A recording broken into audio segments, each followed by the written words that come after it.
Hello there and welcome. It's Bob Proctor back again. Now, you know, in the last video that we made here together, I went through how the conscious mind works, how the subconscious, and how the body is an expression of the mind. And as you go through that, if you go through it a few times, you're going to see, yeah, that's exactly what happens. Now, I want you to think of this for a moment.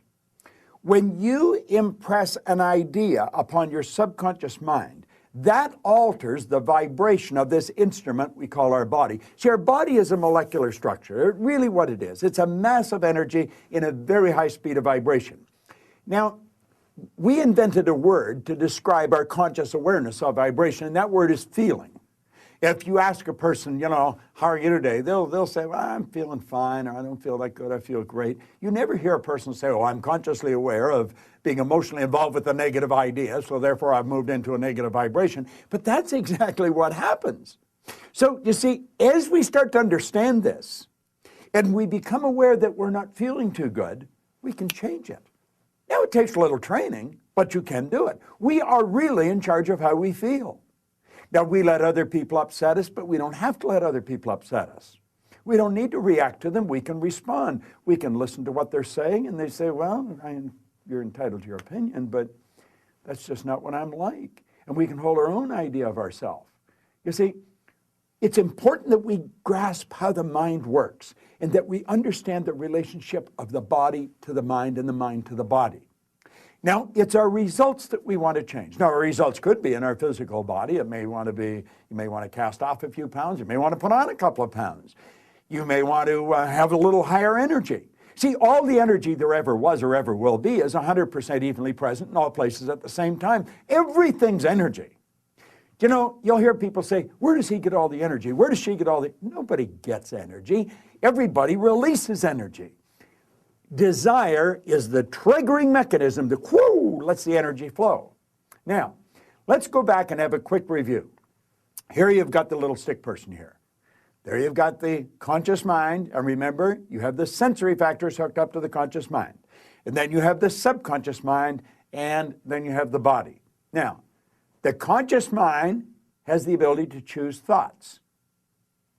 Those thoughts turn into pictures. We turn the pictures over to the subconscious mind, and then the subconscious mind expresses the action, all right? Now, what is the problem? Remember, we said the subconscious mind had no ability to reject. We said the subconscious mind cannot differentiate between what's real and what's imagined. How did we arrive on the scene? I'll tell you. When you arrived on the scene, you did not have any conscious faculties developed. The sensory factors weren't even developed. This is how you arrived. That's called the little life. That's the baby. No conscious mind. So there's the subconscious mind. It's wide open. You can put anything in it. You see, your subconscious mind is programmed genetically. That's why we look like our relatives. It's built right into the genes at birth. But then we're programmed environmentally.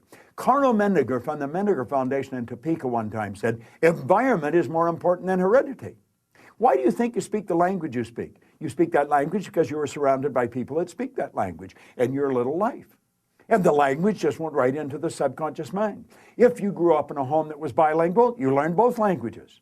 I had an associate over in Kuala Lumpur, had a little boy, he spoke 4 languages at 4 years of age. And you'd look at that and you'd say, my gosh. No. The baby was programmed. Why do you like the food you like? It's programming. That's right. Now, let's stop and think about the environment we were raised in. Here's the baby, and look at the ideas and the thoughts and the concepts that are going on around that baby are going right into that baby's subconscious mind.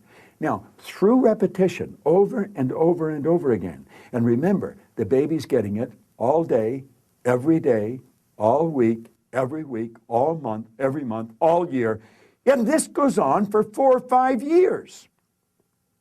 And the baby reaches the age of 4 or 5 where they can start to think that baby's programmed. That baby is programmed to think like the people it had been surrounded by. If the people that surrounded that baby had gone right through school, the baby will probably grow up and go right through school. If the people that were surrounding that baby always lived in hard times, never had any money, always in debt, that's probably how that baby's going to grow up. Now, this is bizarre, but this is how it happens. It's how it happens for me. I was raised during a depression. We didn't have any money. There was always talk about no money. You should be satisfied with what you've got. Well, that's not true. You should never be satisfied with what you've got. You should be happy with what you've got. Dissatisfaction is actually a creative state. So here we have now a baby that has been programmed. Now, let's take and think for a moment. What happens when that baby starts to think for itself? Now think of this. The paradigm controls the vibration controls the action which produces the result. Now here we go. Here you got the baby with the paradigm, and the conscious faculties have developed. They have the ability to think. There's a power flowing into them. What are they going to think? They're going to think thoughts that are in harmony with that paradigm. That's right. We've been raised to believe you go to work to earn money. Do you know that working is the very worst way to earn money? That's right. You should go to work for satisfaction, not for money. You provide service for money. You can earn money while you're sleeping. In fact, we have programs where we teach people to actually earn more money while they're sleeping than they'll ever need to use while they're awake. You say, well, that's a pipe dream. No, no. That's a paradigm that causes you to think that's a pipe dream. There's people doing that are nowhere near as bright as you. But here we are now. We've got the person. They've been programmed in their little life genetically and environmentally. That paradigm is nothing but a multitude of habits. A habit is an idea that's been programmed into the subconscious mind over and over and over again. Now, the paradigm is literally controlling the behavior. Consciously, you can think of one thing, but subconsciously, the other idea will be controlling you. See, we can sit down and we can read these self-help books, we can listen to the recordings, and we say, yeah, well, I can do that. That makes sense. That's logical. But then we can't do it. Why? Now think of this for a moment. I want you to imagine that you're going to accept an idea right now to turn your annual income to a monthly income. You say, well, I'd like that, but will you do it? Probably not. Your paradigm will stop you. See, your paradigm literally controls the results. Now, let's think of how the paradigm was formed. The paradigm was formed through repetition. The idea is being planted in your subconscious mind. Now, understand your paradigm dictates your logic. Your paradigm controls how you utilize your time. Your paradigm controls your perception of situations. Your paradigm controls your effectiveness. Your paradigm controls the amount of money you earn. If you want to change your life, you must change your paradigm. You see, to most people, it's illogical that they could take and turn their annual income to a monthly income. But if you follow our teachings, we'll show you exactly how to do that. We'll show you how to accomplish anything you want to accomplish, because what we're focused on is showing you how to change the paradigm. When the paradigm's changed, your life changes. It's a beautiful concept. It's an absolutely phenomenal concept. Now you know why you're getting the results you're getting. It has nothing to do with your intellect. Your intellect, you can figure out how to do things. That doesn't mean you're going to do them. You'll hear people say, I believe that, but their behavior would indicate they've never even heard of it. Why? We believe something on a conscious level. On a subconscious level, the paradigm believes something else. There's a word called praxis. Praxis is the integration of belief with behavior. We've got to take the beliefs that we have consciously, that we determine by thinking, and plant them in the place of the old belief. See, I used to believe that I couldn't do anything better than I was doing. I felt fortunate that I was on the fire department. The idea of building a company that operated all around the world, furthest thing from my mind. But you know something? As I changed my paradigm, my whole world changed. That's what we do. That's what it's all about. You've got to change your paradigm if you want to change your life. Now, you can study all you want. If you don't gain an understanding how to alter that program, and that's what the paradigm is, it's a program. It's a multitude of concepts that are fixed in your subconscious mind that literally control your behavior. It's a beautiful concept to understand. It's a terrible one if you don't understand it, because it literally controls your life. Why do you think most people go right through their life and keep getting the same results year after year after year? Well, it's just the way it is, and they don't know. We should be taught this in school, but we're not. How is the paradigm formed? Through the repetition of information. How's the paradigm changed? Repetition of information. Now let's suppose you're having a difficult time with money. You find that you got more going out than coming in.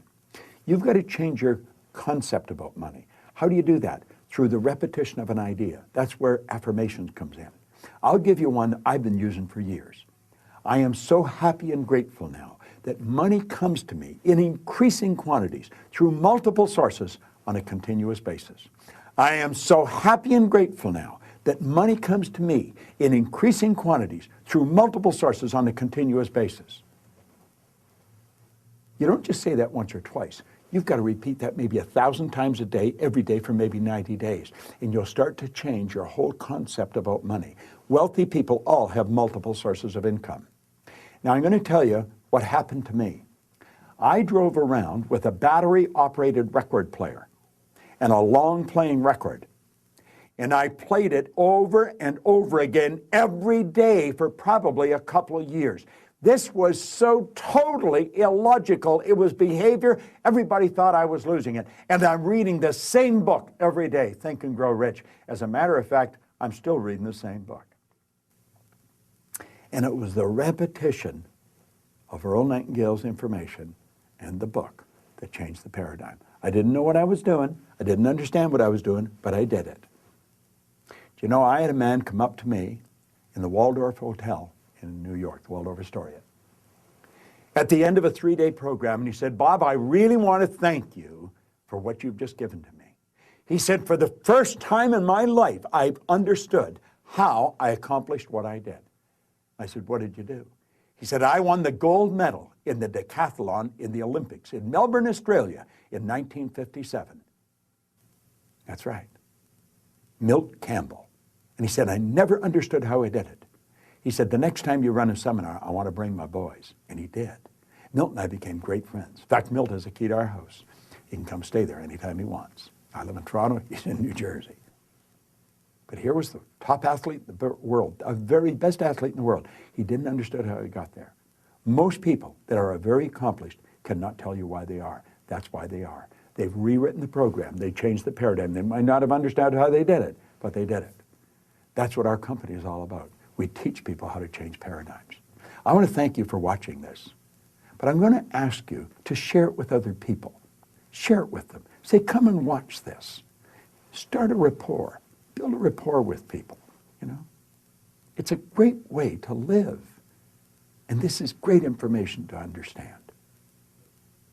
Thanks for listening. It's Bob Proctor. I enjoy sharing it with you.